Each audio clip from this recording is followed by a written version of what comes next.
kembali lagi di podcast HSE bersama aku Eliana Trisanti. Buat teman-teman yang baru bergabung di YouTube channel HSE Geologi 4, HSE adalah badan khusus di bawah BMKM FTG Universitas Padjadjaran yang bergerak di bidang kesehatan, keselamatan, dan lingkungan. Topik kita hari ini membahas tentang isu dilaksanakannya kuliah offline di bulan Juli 2021 mendatang. Hari ini aku bersama dua narasumber aku dari General Manager HSE Geologi 4, Bang Martinus Geraldi, dan Manajer HSE Geologi 4, Bang Anandito Safiaro. Oke, dari Bang Martinus Geraldi gimana nih kabarnya sama Bang Dito? Kalau untuk aku sih alhamdulillah baik. Kalau untuk aku sendiri alhamdulillah sehat. Jadi maksudnya di kala pandemi ini bukan alasan kita lah buat nggak produktif dan sehat kan. Betul Mantap, sekali. oke. Seperti yang kita tahu ya, selama masa pandemi yang kurang lebih 1 tahunan ya, kita tentunya banyak aktivitas yang terganggu lah. Kalau menurut Bang Martino sendiri nih sama Bang Dito, aktivitas apa aja sih yang terganggu selama masa pandemi ini terjadi? Untuk aktivitas paling karena kita semua sebagai mahasiswa yang kita tahu paling ada kegiatan perkuliahan sama kegiatan kemahasiswaan ya. Paling kalau dari saya untuk kegiatan perkuliahan ini mulai diubah tuh waktu kita pandemi itu kira-kira bulan Maret ya. Maret itu mulai jadi langsung dibuat mulai ke Zoom dan sebagainya. Kita beradaptasi baik dari mahasiswa maupun ke dosennya kayak gitu, dan menurut saya itu ada minus dan plusnya lah kayak gitu. Karena emang dalam kegiatan seperti ini, daring seperti ini, daya tangkap mahasiswa itu kan berbeda-beda. Ada yang pas online gini malah jadi susah belajarnya. Apalagi kan kita lapangan ya sebenarnya. Itu jadi agak susah sih kayak gitu. Paling kayak gitu sih kalau dari saya. Oke, paling kalau buat dari lembaga sendiri, otomatis lembaga yang tahun lalu tuh pas kena awal dampaknya banget, otomatis mereka agak chaos juga kan. Mereka bingung betul. Gimana, apalagi mereka udah merencanakan proker-proker yang berbentuknya mayoritas offline. Tapi karena di saat sekarang kita kepengurusan 2021 ini udah paham dengan kondisi sekarang, otomatis sebenarnya nggak bisa dibilang aktivitas kita terganggu karena kita sendiri udah punya plan untuk menyesuaikan dengan kondisi sekarang. Paling kayak gitu sih. Ya jadi emang kalau dalam kondisi kayak gini kita sebagai mahasiswa harus adaptif ya, apalagi dalam organisasi HSE seperti ini. Kita emang dalam buat berbagai program kerja itu disadaptifkan mungkin. Kayak contohnya kemarin kita bikin ERP itu biasanya kan kalau bikin ERP tim kayak survei dan sebagainya itu 10-15 orang ya. Dan kemarin kita sekitar 5 orang, terus kita menjalani kegiatan tes COVID terlebih dahulu, swab test waktu itu untuk menjamin ke pihak fakultas maupun ke sesama kalau kita tuh bersih lah untuk melakukan kegiatan tersebut.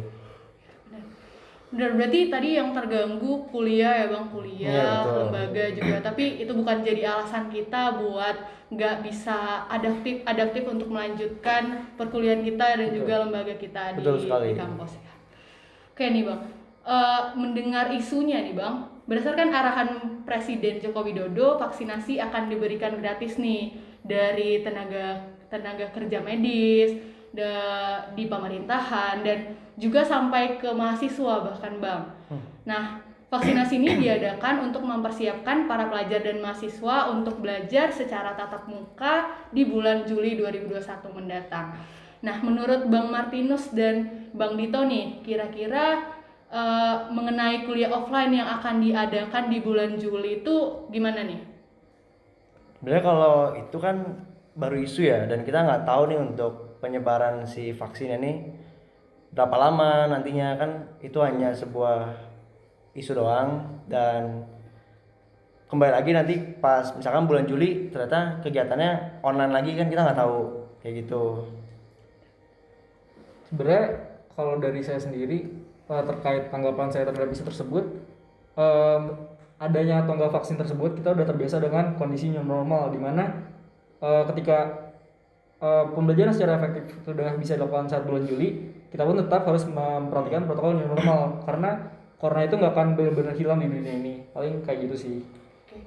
Berarti terlaksananya kuliah offline itu suatu kabar baik lah untuk kita ya. Betul, tapi betul banget. tentunya nggak bisa balik ke seperti semula lagi gitu ya. Mungkin kita harus menerapkan new normal gitu, yaitu mematuhi protokol kesehatan seperti yang dianjurkan pemerintah. Iya, gitu benar kayak apa yang dikatain Dito tadi sih. Jadi walaupun emang misalkan pemerintah udah menyuruh untuk kampus mengadakan kuliah secara offline, tapi paling baiknya ketika nanti kita kuliah offline tetap menaati protokol kesehatannya kayak gitu. Pakai masker, jaga jarak seperti itu. Oke, tadi udah dari kuliah offline nih kan Bang. Tadi ada juga sempat dibilang dari Bang Dito tentang lembaga gitu ya. Kira-kira ini kan HSE salah satu lembaga yang ada di Universitas FTG, Universitas Padjadjaran kan. Kira-kira apakah jika isu tatap muka kuliah offline ini berlangsung atau benar-benar dilaksanakan, kegiatan HSE di kampus juga bakal ikut offline juga nggak kira-kira tuh Bang? Oke, untuk kegiatan HSI sendiri itu kan kita beradaptasi ya. Seperti visi kita saat ini kan kita untuk adaptif. Jadi kegiatan untuk di term 2 nanti itu akan ada, nanti kita akan ada rapat midterm untuk membahas si kegiatan-kegiatan kita satu tahun ke depan itu mau dilaksanakan offline atau online kayak gitu. Jadi ketika emang kita dikasih kesempatan untuk offline, berarti lebih baik kita melaksanakan seperti offline gitu. Betul, tentunya. Dan kita sebagai organisasi HOT ya, khususnya dibilang HOT, kita otomatis tetap menerapkan protokol new normal. Dan kita sebagai HSE pun punya kasarannya kewajiban lah buat menginfluence orang-orang di sekitar kita untuk betul selalu menjalankan new normal. Mungkin kayak gitu ya. Mungkin apakah kegiatan HSE yang dilakukan biasanya nih seperti sebelum pandemi akan dilaksanakan juga nggak nih? Seperti setelah nih kuliah offline diadakan bakal dilaksanain seperti biasa juga gak ketika offline juga? Itu kegiatannya kayak webinar gitu atau gimana tuh? Misalnya nih beberapa kegiatan HSE mungkin seperti safety moment yang diadain untuk contohnya kita di universitas ya, kalau misalnya lagi Prabu gitu ya, apakah kegiatannya akan dilaksanakan seperti biasa atau akan menyesuaikan nih dengan kondisi pandemi ini gitu? Paling kalau kayak gitu kita ngikutin dari atas dulu ya, protokolnya kayak gimana, peraturannya kayak gimana, dan kita menyesuaikan kayak SOP dan PTOP-nya itu pun akan menyesuaikan ketika misalkan safety moment nih, ternyata biasanya kan kita kalau safety moment mungkin untuk jumlah officer tidak dibatasi, cuman untuk kita lihat lagi nih dari peraturan, dari baik peraturan pemerintah maupun peraturan di Unpad kampus, itu apakah kita diperbolehkan membawa officer yang tanpa batas atau seperti apa kayak gitu. Paling ya kalau memang dibatasi berarti kita membatasinya, tapi untuk kegiatan safety moment isinya tidak akan jauh beda sih kayak gitu. Oke, paling mau nambahin dikit juga sih. Jadi karena kita udah terbiasa di ya masa-masa online ya, mungkin banyak teknologi atau metode lain lah yang bisa kita pakai buat mengefektifkan suatu acara. Jadi saat kondisi balik lagi ke sebelum kasarnya udah kondisi normal lagi ya, itu nggak perlu semuanya harus offline lagi, tapi kita udah belajar di kala pandemi ini, dan apa yang bisa kita praktekin juga buat kedepannya kita ambil lah dan kita praktekin buat lebih efektif aja kegiatan. Paling kayak gitu. Betul, paling ya itu kayak salah satu di contoh kegiatan ini ya, apa, officer management tuh dia lagi bikin video animasi. Iya. Jadi emang itu tujuan apa? Biar nanti pas ada permintaan safety officer, kita yang misalkan ternyata bentrok nih waktunya nih, itu bisa tuh kita kasih video safety momennya dalam bentuk animasi. Jadi untuk mengefisienkan dan mengefektifkan SDM-nya juga kayak gitu. Jadi emang kita di saat pandemi seperti ini emang ditekankan untuk seadaptif mungkin sih kayak gitu. Oke, berarti HSE juga akan tetap berkegiatan secara offline, tapi jika diizinin gitu ya Bang, dengan mengikuti protokol kesehatan sesuai yang dianjurkan baik dari fakultas atau dari pemerintah ya. Betul sekali.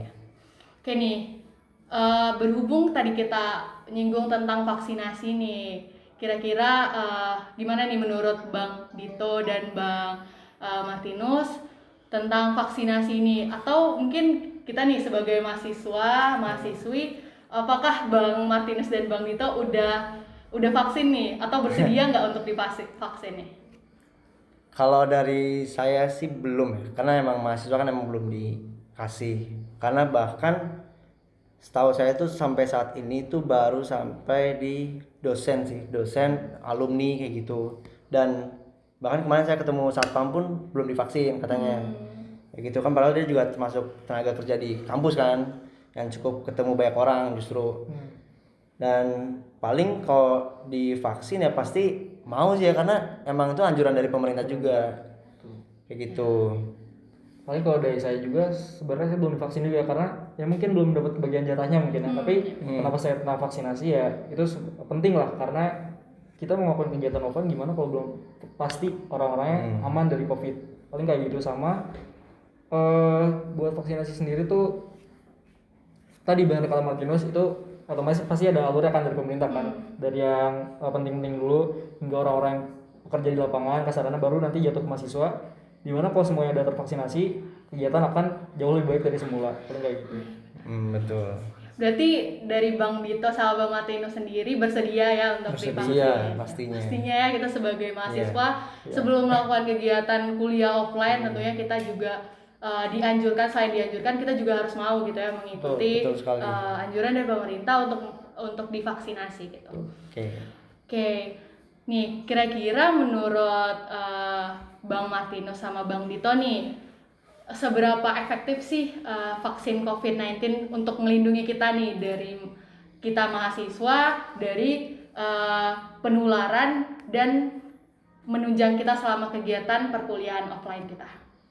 Oke, paling kalau buat efektivitas si vaksinasi ini kan sebenarnya beda-beda ya tiap vaksin tuh, karena kalau nggak salah tuh ada 5 vaksin ya. Cuma kan kita mahasiswa, kita kurang tahu nih dalam kayak gini kayak gimana. Cuma ini emang kita dengar aja di berita itu ada 5 vaksin, dan yang diturun ke Indonesia tuh yang Sinovac kalau nggak salah ya. Ya, Sinovac itu. Dan efektivitasnya tuh lumayan ya cukup lah ya. Kayak gitu. Lumayan cukup lah. Dan sebenarnya dari efektivitas itu paling kalau yang saya dengar itu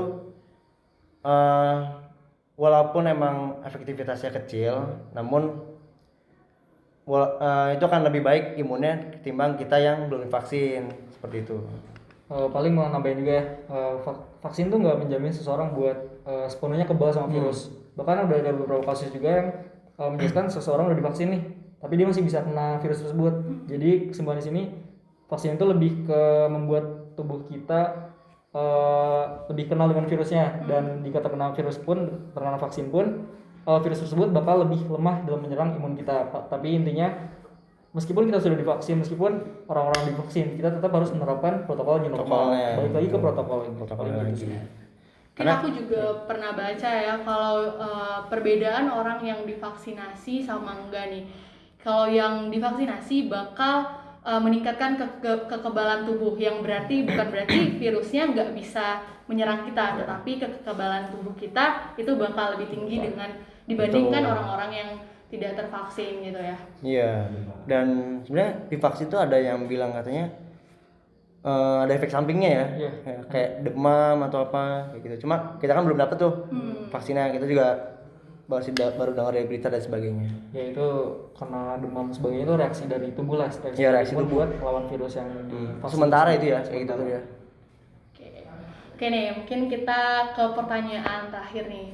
Kira-kira tadi kalau misalnya kegiatan di kampus akan berjalan secara offline, bagaimana peran HSE jika si perkuliahan offline ini mulai berjalan, baik itu di lingkungan FTG Unpad atau di Jatinangor sendiri gitu?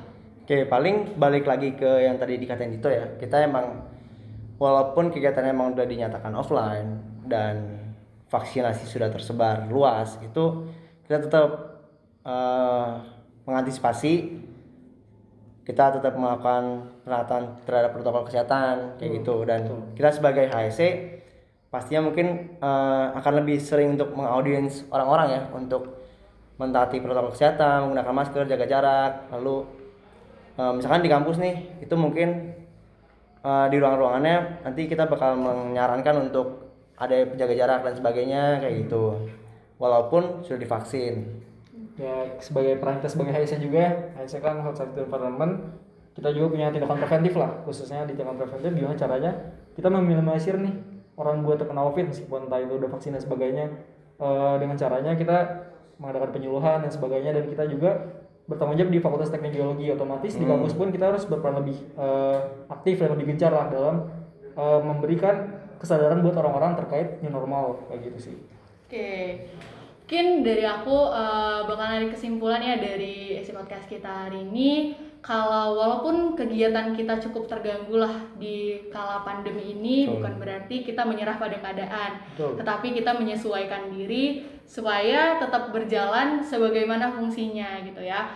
Dan ketika emang kuliah offline akan berlangsung di bulan Juli 2021, kita nih sebagai mahasiswa yang diwakilin mungkin dari Bang Martinus, dari Bang Dito, dan saya juga sendiri bersedia untuk divaksin gitu ya sebelum kita memasuki perkuliahan offline. Dan untuk HSE sendiri tentunya akan juga melaksanakan kegiatan secara offline jika diizinkan dari universitas gitu ya, dan menjalankan perannya di mana ada 3 aspek yang kita junjung gitu ya, ada health, safety, dan environment. Dan tentunya sangat besar ya perannya kita di kampus gitu untuk mengedukasi teman-teman kita untuk menjaga jarak, mematuhi protokol kesehatan. HSE sendiri juga ketika perkuliahan offline sudah mulai berlangsung, HSE juga akan berkegiatan offline menjalankan tugasnya yaitu di bidang health, safety, and environment untuk mengedukasi kita nih dari lingkungan mahasiswa dulu ya, khususnya di FTG Universitas Padjadjaran untuk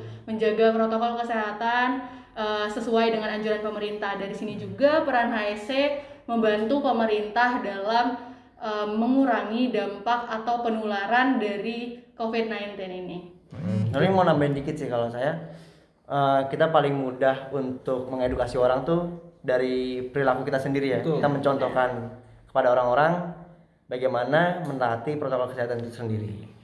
Nah benar banget nih, makanya sekarang nih kita podcast aja tuh mematuhi protokol kesehatan ya, memakai masker, tetap nggak berdempetan gitu ya. Dan menggunakan hand sanitizer. Iya, dan hand sanitizer. Sebelumnya kita udah pakai hand sanitizer nih. Oke, terima kasih banyak buat General Manager HSE Geologi Unpad Bang Martinus dan Bapak Manager HSE Geologi Unpad Bang Anandito Sapiero. Terima kasih untuk waktunya dan sharingnya di podcast HSE kali ini. Sampai berjumpa di podcast HSE Geologi Unpad selanjutnya. Kita pamit undur diri. Terima kasih.